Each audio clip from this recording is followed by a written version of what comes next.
เลขาพรรคเมืองไซธานีได้แสดงความรู้สึกว่าใน50 ปีพรรครัฐได้นำพาอย่างสลัดส่องใสเฮ็ดให้มีการพัฒนาอย่างบ่หยุดยั้งสำหรับเมืองไซธานีพร้อมเป็นกำลังแห่งประกอบส่วนต่อการพัฒนาประเทศชาติท่านเวียงคำศรีหาโคตรเลขาพรรคเมืองไซธานีเป็นหนึ่งในการนำนักเรียนเมืองจันทร์ที่ได้รับการประดับเหรียญการละนึก50 ปีวันสถาปนาสาธารณรัฐประชาธิปไตยประชาชนลาวได้ให้สัมภาษณ์ต่อทีมข่าวเฮาว่าข้าพเจ้ามีความภาคภูมิใจและปิติยินดีที่ได้รับการประดับเหรียญครั้งนี้เนื่องในโอกาสวันสถาปนาสาธารณรัฐประชาธิปไตยประชาชนลาวครบรอบ50 ปีวันที่2 ธันวาคม 2025ข้าพเจ้ามีความรู้สึกภาคภูมิใจเป็นอย่างยิ่งต่อการเติบใหญ่เข้มแข็งและการพัฒนาของประเทศชาติเป็นก้าวมาซึ่งเห็นได้ว่าประเทศชาติมีความสงบมีความสีวิไลเจริญก้าวหน้าประชาชนมีชีวิตการเป็นอยู่นับมือนับดีขึ้นย้อนการนำพาของพรรคประชาชนปฏิบัติลาวในปีนี้นอกจากจะครบรอบ50 ปีวันสถาปนาสาธารณรัฐประชาธิปไตยประชาชนลาวแล้ว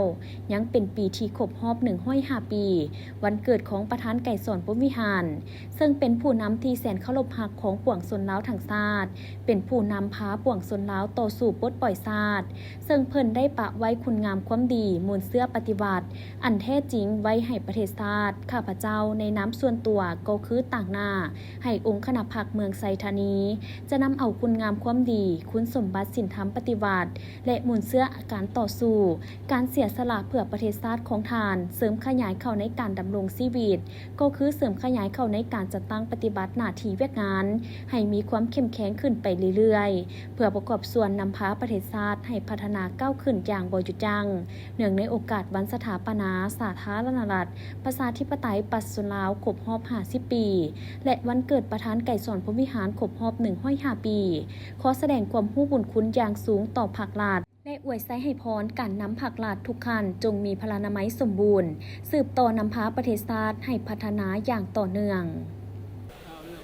เจ้าก็ขอสบายดีบรรดาท่านก็มื้อนี้เนาะข้าพเจ้าแนะนำการนำนครหลวงจันทร์ก็คือในนามส่วนตัวและในนามต่างหน้าให้แก่การนำของเมืองไซธานีก็สุดที่รู้สึกดีใจและก็เป็นเกียรติอย่างยิ่งเนาะที่ได้เข้าร่วมก็คือพิธีประดับเหรียญการระลึกครบรอบ50 ปีเนื่องในโอกาสวันสร้างตั้งสาธารณรัฐประชาธิปไตยประชาชนลาวครบรอบ50 ปีถือว่าเป็นโอกาสหนึ่งที่มีความหมายความสำคัญสำหรับข้าพเจ้าก็คือชีวิตของการปฏิบัติหน้าที่ของข้าพเจ้าซึ่งถือว่าเป็นเหรียญกาที่มีความหมายความสำคัญพอดีข้าพเจ้าก็ถือว่าได้รับหน้าที่ไปประจำการอยู่เมืองไซธานีก็ถือว่าพอดีครบรอบ